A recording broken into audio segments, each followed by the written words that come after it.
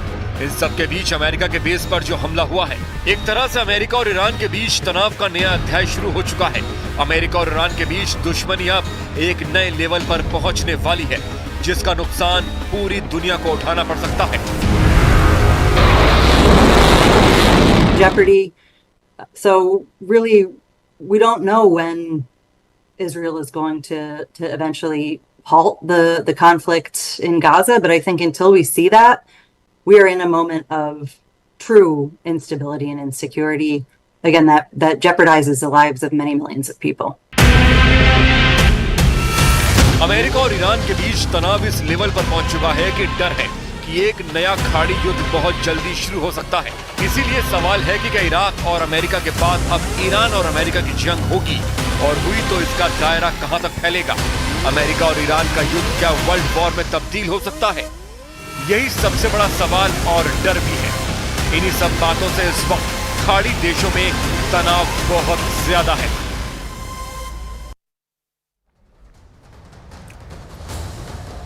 और इंडी गठबंधन का क्या होगा, जबकि हर दूसरी पार्टी या तो बगावत यहां पर कर चुकी है, गठबंधन छोड़ चुकी है या छोड़ने की तैयारी में है। ममता बनर्जी अपनी राह निकाल चुकी हैं। नीतीश कुमार एक बार फिर पलट चुके हैं। केजरीवाल दिल्ली और पंजाब में कांग्रेस की मांग पूरी करने के लिए तैयार नहीं है। तो सवाल है फिर इंडी गठबंधन का क्या होगा? क्या चुनाव से पहले इंडी टूटकर बिखर जाएगा? क्या विपक्ष का ये मोर्चा मैदान में जाने से पहले अपने हथियार डाल देगा? देखिए इंडी की अंत कथा की ये स्पेशल रिपोर्ट।